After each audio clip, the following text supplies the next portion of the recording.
అందరికీ నమస్కారం. భర్త శత్రువుగా మారితే ఏం చెయ్యాలి? ఆచార్య చాణకుడు ప్రకారం ఒక వ్యక్తికి స్వర్గం లేదా నరకమనేది వారు నివసించే ఇంట్లోనే ఉంటుంది. భార్యాభర్తల మధ్య సఖ్యత ఉంటే అది స్వర్గం. అదే భర్త శత్రువులా ప్రవర్తిస్తే అది నరకంతో సమానం. లోకంలో అత్యంత పవిత్రమైన బంధం భార్యాభర్తలది. కాని కంచి చేనును రక్షించినట్లు భార్యని రక్షించాల్సిన భర్తే భార్యకు శత్రువుగా మారితే, శాంతిని తేవాల్సిన భర్తే అశాంతిని తీసుకుని వస్తే, ఎప్పుడూ భార్యపైన అరవటం, చిరాకుపడటం, ఎప్పుడూ ఏదో ఒక వంకతో భార్యను తిట్టడం, భార్యతో అసభ్యంగా మాట్లాడ్డం ఇలాంటివి చేస్తే, నీ నీడగా ఉండాల్సిన వ్యక్తి నీకు కష్టాలు తెస్తే, ఇలాంటి క్లిష్ట పరిస్థితిలో అటువంటి భర్తతో భార్య ఎలా ప్రవర్తించాలి, అటువంటి వారి దగ్గర ఎలా గౌరవంగా బ్రతకాలి, తనను తాను ఎలా రక్షించుకోవాలో ఆచార్య చాణక్యుడు కొన్ని వేల సంవత్సరాల క్రితమే చెప్పారు. అవేంటో ఇప్పుడు ఈ వీడియోలో వివరంగా తెలుసుకుందాం. మొదటిగా మౌనం. The power of silence. మౌనం అనే ఆయుధమనేది కేవలం మాటలు ఆపడం కాదు, అదొక శక్తివంతమైన వ్యూహం. భర్త కోపంతో ఉన్నప్పుడు లేదా శత్రువులా ప్రవర్తిస్తున్నప్పుడు భార్య తిరుగుబాటు చేసి ఎదురు సమాధానం చెందితే అది రాజీకి దారి తీయకపోగా వివాదాన్ని మరింత పెంచుతుంది. ఒక చిన్న నిప్పురవ్వను గాలితో ఆర్పాలి, కాని దానికి ఇంధనం అంటే ప్రతిస్పందన అందకపోతే అది తనంతట అదే చల్లారుతుంది. అందుకే అనవసరమైన వార్ధనలు జరిగేటప్పుడు మౌనంగా ఉండటం వల్ల ఇంటి శాంతిని కాపాడవచ్చు అని చాణక్యుడు సూచించాడు. మౌనంగా ఉండటం వల్ల భార్య తన ఆలోచనలను క్రౌడీకరించుకోడానికి సమయం పడుతుంది. భర్త ఆవేశంలో అన్న మాటలకు వెంటనే స్పందించకుండా ఉండటం వల్ల ఆ తర్వాత అతను శాంతించినప్పుడు తన తప్పును తానే తెలుసుకునే అవకాశం ఉంటుంది. ఎదుటివారు మనల్ని మాటలతో గాయపరచాలని చూసినప్పుడు మనం మౌనంగా ఉంటే వారి మాటల ఆయుధం మొద్దుబారిపోతుంది. ఇది భార్య యొక్క మానసిక బలాన్ని, ఆత్మనిబ్బరాన్ని చాటి చెబుతుంది. అయితే ఈ మౌనమనేది భయాన్ని సూచించకూడదు. ఇదొక నిశ్శబ్ద నిరసనగా ఉండాలి. భర్త ప్రవర్తన సరిగా లేనప్పుడు ఆమె మాటలతో కాకుండా తన ప్రవర్తనతో తన అసమ్మతిని తెలపాలి. చాణక్యుడి దృష్టిలో తెలివైన స్త్రీ తన మౌనంతో భర్తలో మార్పు తీసుకురాగలరు. అధికంగా మాట్లాడటం వల్ల గౌరవం తగ్గుతుందని, అవసరమైనప్పుడు మాత్రమే మాట్లాడే స్త్రీకి కుటుంబంలో మరియు సమాజంలో ఉన్నతమైన స్థానం లభిస్తుందని ఆయన నమ్మేవారు. కారణాన్ని విశ్లేషించటం. చాణక్య న్యాయ విధానం. ఏ సమస్య అయినా దాని మూల కారణం నుండి తెలుసుకోవాలి. భర్త అకస్మాత్తుగా లేదా క్రమంగా శత్రువుగా మారుతున్నాడు అంటే దాని వెనుక ఏదో ఒక బలమైన ప్రేరణ ఉంటుంది. రోగానికి కారణం తెలియకుండా మందు వేయటం ఎలా వ్యర్థమో, భర్త ప్రవర్తనలోని మార్పుకు కారణం తెలియకుండా చేసే ప్రయత్నాలు కూడా అలాగే విఫలమవుతాయి. అందుకే భార్య ఒక మంత్రిలాగా ఆలోచించి పరిస్థితిని నిశ్శబ్దంగా గమనించాలి. భర్త శత్రువుగా ప్రవర్తించడానికి చాణక్యుడి ప్రకారం 3 కారణాలున్నాయి. మొదటిగా అహంకారం మరియు అధికారం. పురుష అహంకారం వల్ల లేదా భార్యపై పూర్తి అధికారం చలాయించాలని కోరికతో శత్రువులా ప్రవర్తిస్తాడు. ఇలాంటి సమయంలో భార్య తన తెలివితేటలతో అతనికి ఎదురు తిరగకుండాని తన ప్రాముఖ్యతను అతను గుర్తించేలా ప్రవర్తించాలి. రెండవది దురలవాట్లు లేదా బాహ్య ప్రభావాలు. ఒక వ్యక్తికి జూదం, మద్యం లేదా పరస్త్రీ వ్యామోహం ఉన్నప్పుడు అతను తన భార్యను ఒక అడ్డంకిగా భావిస్తాడు. ఈ స్థితిలో అతను శత్రువుగా మారుతాడు.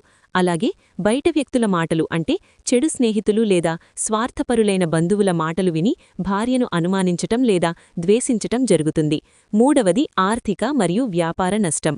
వ్యాపారంలో నష్టమున్నప్పుడు లేదా ఉద్యోగంలో సమస్యలున్నప్పుడు ఆ అసహనాన్ని భర్త భార్యపై చూపిస్తాడు. ఇది తాత్కాలిక శత్రుత్వం. ఈ కారణాన్ని విశ్లేషించిన తర్వాతే భార్య తన తదుపరి అడుగు వేయాలి. కారణం అజ్ఞానమైతే ప్రేమతో మార్చవచ్చు, ఒత్తిడైతే సహకారంతో తగ్గించవచ్చు. కాని దుర్గుణమైతే చాలా జాగ్రత్త అవసరం.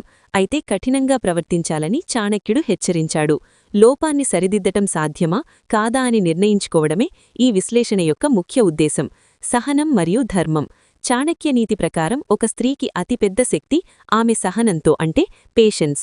భర్త శత్రువులా ప్రవర్తించేటప్పుడు ఆవేశంలో నిర్ణయాలు తీసుకోవడం వల్ల కుటుంబం చిన్నాభిన్నమవుతుంది. అందుకే క్లిష్ట పరిస్థితుల్లో కూడా నిబ్బరంగా ఉండాలని చాణక్యుడు బోధించాడు.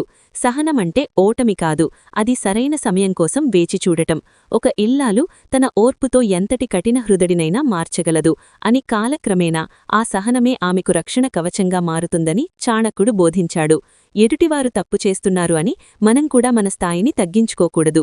దీనితో పాటు ధర్మం కూడా చాలా ముఖ్యం. ఇక్కడ ధర్మం అంటే కేవలం పూజలు చేయడం మాత్రమే కాదు, తన బాధ్యతను సవ్యంగా నిర్వర్తించటం మరియు నైతిక విలువలను కాపాడుకోవటం. భర్త తన బాధ్యతలను మరిచిపోయినప్పటికీ భార్య తన పిల్లల పట్ల, ఇంటి పట్ల ఉన్న బాధ్యతలను గౌరవంగా నిర్వర్తించాలి. ఇలా చేయటం వలన ఆమెలో ఎటువంటి తప్పు కూడా ఉండదు. చాణక్యుడి మాటల్లో చెప్పాలి అంటే, ఎవరైతే ధర్మాన్ని నమ్ముతాలో వారిని ఆ ధర్మమే అన్ని ఆపదల నుండి రక్షిస్తుంది. ఆమె ప్రవర్తనలో స్వచ్ఛత ఉంటే సమాజం కూడా ఆమెకు మద్దతిస్తుంది.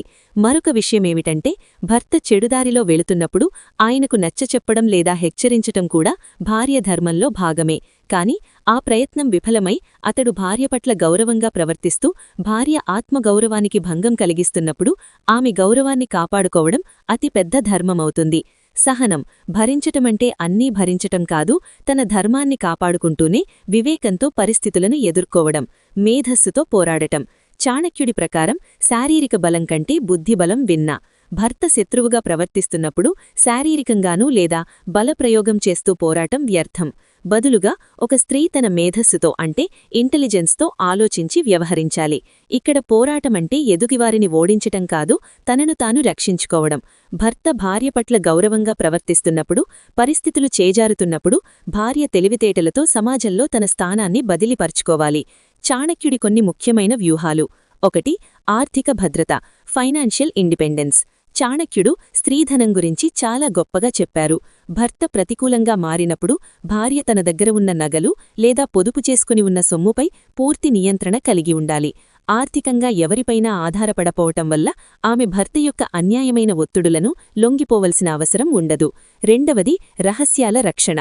ఇంటిగుడ్డును రచ్చకెక్కించకూడదు అని హెచ్చరించాడు. అయితే భర్త శత్రువుగా మారినప్పుడు తన బలహీనతలను ఎవరికీ తెలియకుండా జాగ్రత్తపడాలి. అదే సమయంలో భర్త చేసే తప్పులను సాక్ష్యాలతో సహా పరిగణిస్తూ తనను తాను రక్షించుకోవడానికి ప్రయత్నించాలి. 3. సామాజిక మద్దతు. తెలివైన స్త్రీ తన ప్రవర్తన ద్వారా బంధువులలో మరియు సమాజంలో తనకంటూ గౌరవాన్ని పొందుతుంది. భర్త అన్యాయం చేస్తున్నాడని అందరికీ తెలిసినప్పుడు ఆమెకు లభించే సామాజిక మద్దతు ఆమెకు ఒక రక్షణ కవచంగా మారుతుంది. చివరిగా చాణక్యుడు ఏమంటారంటే, ఒక రాజుకి తన శత్రువుని ఎలా సామధాన భేద దండోపాయాలతో జయిస్తాడో భార్య కూడా తన మేధస్సుతో భర్తలోని మార్పును గమనిస్తూ తన జీవితాన్ని చక్కదిద్దుకోవాలి. ఒకవేళ ఏ ప్రయత్నాలు ఫలించక తన ఆత్మగౌరవానికి మరియు ప్రాణానికి ముప్పు వచ్చేలాగా అయితే ఆ బంధం నుండి తెలివిగా బయటకు రావడానికి పోరాటం చేయవలసి ఉంటుంది. మిత్రులారా, చాణక్యుడు బోధించిన మాటలు అంటే కేవలం పుస్తకాల్లో ఉన్న పాఠం మాత్రమే కాదు, అది మన నిత్యజీవితంలో ప్రతి సమస్యలకు దారి చూపించే గొప్ప దిక్సూచి. ఇప్పుడు మనం చర్చించుకున్న ఈ విషయాలు మీ జీవితంలో లేదా మీకు తెలిసిన వారి జీవితంలో కాస్త ధైర్యాన్ని నింపాలని ఆశిస్తున్నాను. మీకు కూడా ఇటువంటి సమస్యలు ఉన్నట్లయితే కామెంట్ చేయండి. అలాగే ఈ వీడియో మీకు నచ్చినట్లయితే లైక్ చేయండి. మీ యొక్క లైక్ ఈ వీడియోను ఇంకొంతమందికి చూడటానికి సహాయపడుతుంది. వారి జీవితంలో కూడా ఎంతో మార్పు వస్తుంది. చూశారు కదా ఈ వీడియోని. ఈ వీడియో కనుక మీకు నచ్చినట్లయితే లైక్ చేయండి, షేర్ చేయండి, సబ్స్క్రైబ్ చేసుకోండి. Thank you for watching.